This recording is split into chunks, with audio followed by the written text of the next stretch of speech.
Hello Facebook users.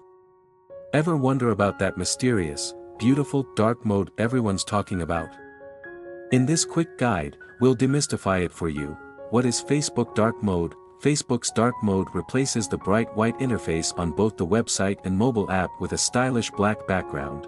It's not just about aesthetics, it's also about readability and reducing eye strain. Why use dark mode? Easier to see, especially in low light conditions. Potential benefit: better sleep, less exposure to blue light.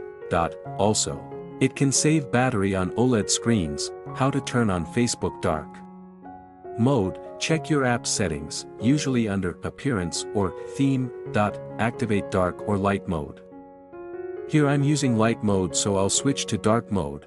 With this mode, you can safely use the social network Facebook without worrying about harmful eye problems.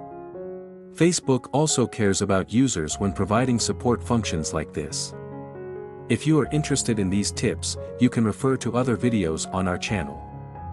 Thanks for watching and see you soon.